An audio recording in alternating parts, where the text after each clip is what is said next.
Бізде жылдың қай мезгілі? Көктем. Көктемде күн қандай болады? Қар не істейді? Күн жылы болады. Күн жылы болғандықтан қар не істейді? Ериді. Жерге не шығады? Шөп шығады. Төрт түлік малдарымыз өріске шығады, солай ма? Құстарымыз қайдан ұшып келеді бізге? Жылы жақтан ұшып келеді. Бізде де күн жылынғасын құстарымыз өлкемізге қайтып келеді, иә? Балалар, мына суретте не көріп тұрсыңдар? Суретте не көріп тұрсыңдар? Бұл жерде не істеп жатыр? Қоқыс жинап жатыр, да? Енді мен сендерге қазір тапсырма беремін. Бұл тапсырманың мақсаты, міне, мұнда көрсетілген іс-қимылдардың не дұрыс, не бұрыс екенін дұрыс табуымыз керек. Жақсы ма? Егер берілген суретте, көріністе өздеріне оғаш көрінген сурет болса, олай істеуге болмайтын болса, міне бұлай қазір. Мынандай белгімен белгілейміз. Ал егер суретте көрсетілген көрініс дұрыс болса, бізге пайдасын тигізетін жақсы іс-әрекет болса, онда бұлай белгілейміз. Жақсы ма? Тапсырманы орындауға дайынбыз ба? Мына жерде қоқыстар не істеп жатыр? Шашылып жатыр. Бұл табиғатқа зиянын тигізе ме? Табиғатқа зиянын тигізеді. Бұл іс дұрыс па, дұрыс емес па? Дұрыс емес болса, қалай белгілейміз? Ой, жарайсың. Енді Бейсұлтан келе ғой. Мына жерде не істеп жатыр? Не жинап жатыр? Қоқыстарды жинап жатыр. Бұл дұрыс па? Дұрыс болса, қалай белгілейміз?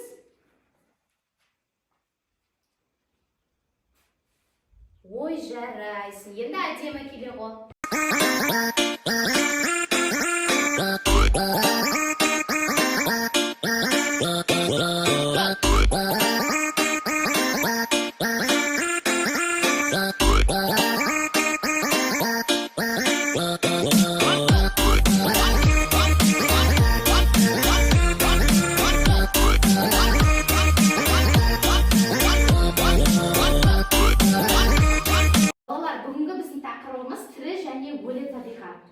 Бүгін біздер тірі табиғатпен және өлі табиғатпен танысатын боламыз.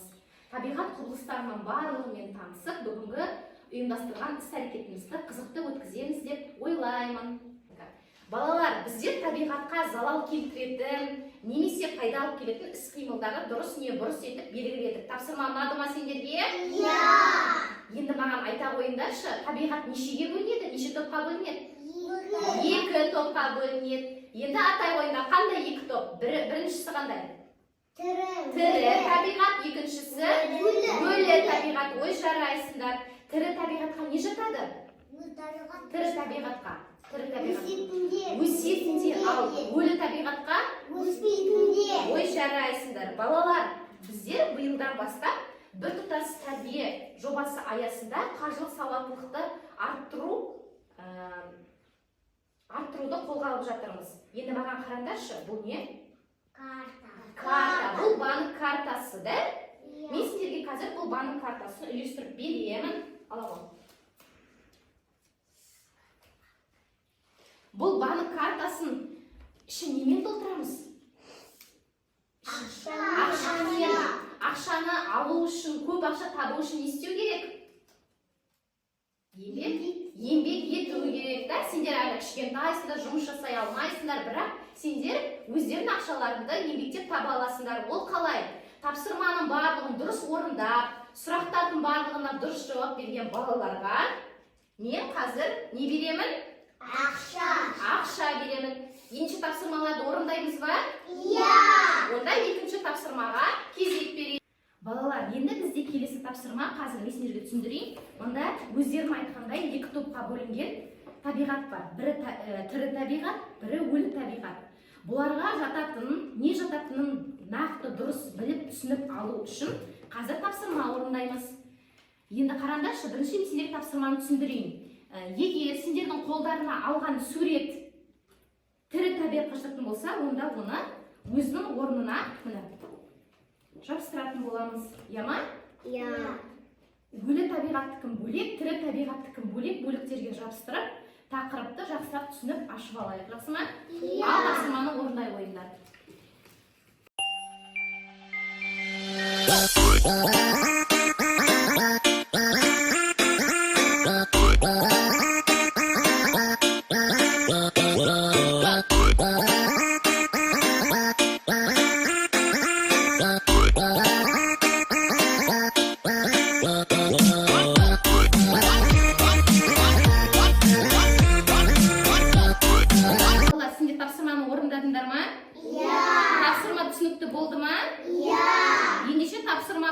Болмағанын білу үшін сендердің жабыстырған суреттеріңді анықтап алайық. Жақсы ма?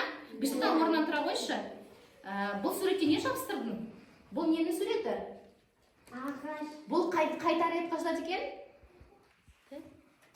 Тірі табиғатқа. Бұл? Бұл не? Ой, жарайсың. Тапсырманы жақсы орындағаның үшін саған өзімнің еңбегімді берейік. Балалар, сендер тапсырманы орындадыңдар ма? Тапсырма түсінікті болды ма? Ендеше тапсырма түсінікті болмағанын білу үшін сендердің жабыстырған суреттеріңді анықтап алайық. Жақсы ма? Бішіктен орнынан тұра қойшы. Бұл суретке не жабыстырдың? Бұл ненің суреті? Ағаш. Бұл қай табиғатқа жатады екен? Тірі табиғатқа. Бұл? Бұл не? Ой, жарайсың. Тапсырманы жақсы орындағаның үшін саған өзімнің еңбегімді берейік. Ал Іңкәр, сен айта қойшы, мына жерде сенде қандай табиғатқа жабыстырдың? Өлі табиғатқа. Жарайсың. Бұл не? Бұл. Ал бұл? Кейбір қосақ. Мына жерде? Бұл не? Күн екен. Дұрыс жабыстырыпсың. Саған да қандай табиғатқа жабыстырдыңдар? Өлі. Бұл не? Ненің суреті ма? Таудың суреті ма?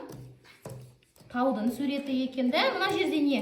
Су, тау. Бұның барлығы өлі табиғатқа жатады екен. Міне сендерге де тапсырмаларыңды орындағаның үшін. Мына жерде әдемімен Мазуда өз тапсырмаларын орындапты. Сендерді де марапаттап қояйық. Жарайсыңдар балалар, тапсырманы өте жақсы орындадыңдар. Түсінікті болды ма? Жақсы. Балалар, біздер бірінші тапсырманы өте сәтті орындадық. Енді екінші тапсырмаға кезек берейік. Сендер айтып өткендей, тірі табиғатқа жататын жәндіктеріміз бар да. Бұл жәндіктерді үш топқа бөлуге болады. Ұшатын жәндіктер, жермен жорғалап жүретін жәндіктер және секіретін. Сендер барлығын дұрыс табу үшін жәндіктердің барлығын дұрыс мұнда орналастырушы суретке мен қазір сендерге жәндіктерді үйлестіріп беретін боламын. Ала қой. Өздерінің қолдарына түскен жәндіктерді тақтада көрсетілген рет бойынша дұрыстап орналастырасыңдар. Жақсы ма? Келе ғой, Малика. Сенің қолында қандай жәндік бар?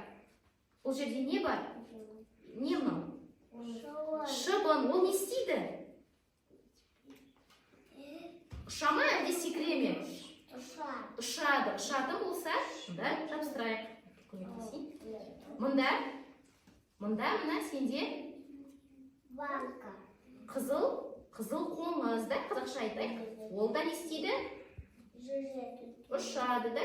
Мұнда жабыстырайық. Ал бұл жерде шыбын. Қай жерге жабыстырамыз? Дұрыс, өте. Жарайсың.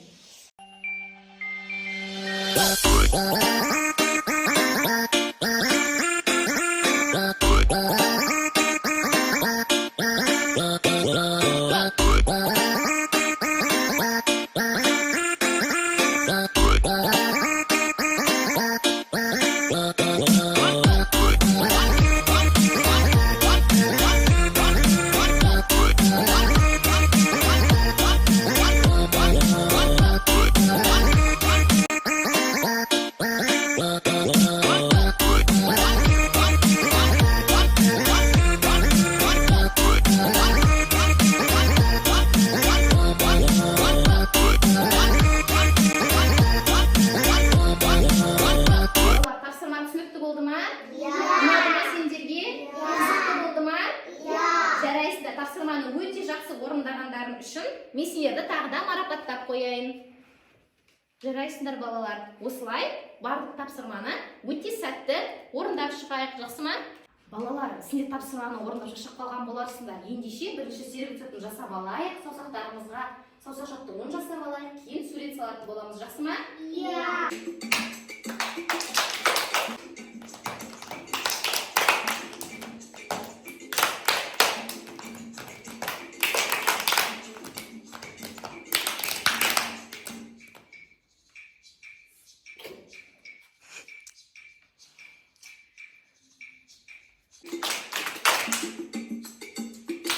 Балалар, енді кезекті сурет салу тапсырмасына берейік. Біздер өзіміз айтып өткендей, тірі табиғат пен өлі табиғатқа жататын, мысалы, тау-тасты, күнді, өздерінің қалаулары бойынша табиғат бөліктеріне жататын құрылымдарды салатын боламыз, жақсы ма?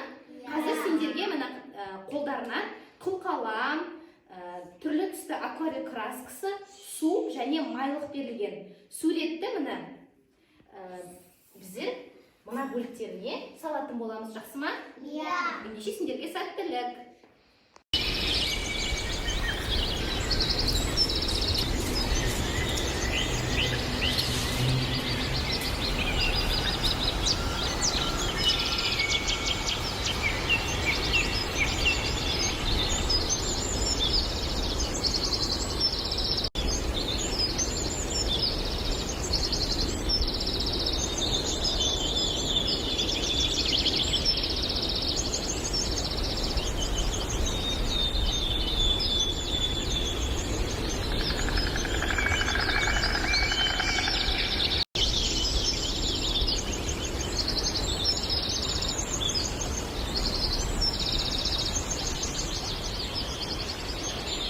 Балалар, сендерге дәстүрден тыс сурет салу әдісі ұнады ма?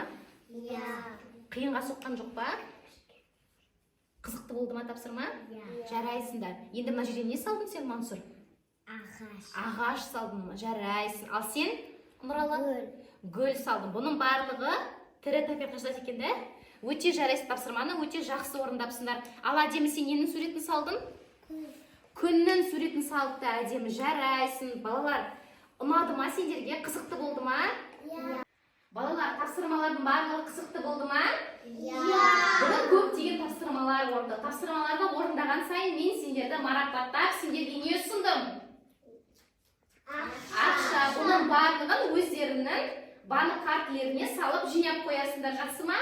Ал ендеше бүгінгі тақырыбымызды қорытындылап жіберейік. Бүгін біздер немен таныстық? Тақырыбымыз қандай болды біздің? Өлі табиғат, тірі табиғат. Өлі табиғат пен тірі табиғат мақсатымызға жете білдік деп ойлаймын. Тапсырмалардың барлығы сендерге ұнады ма? Тірі табиғатқа не жатады екен сонымен? Өсетінде. Жаны бар құбылыстар жатады екен, да? Бір сөзбен айтқанда. Ал өлі табиғатқа өспейтін, қозғалмайтын, жаны жоқ табиғат құбылыстар жатады екен, да?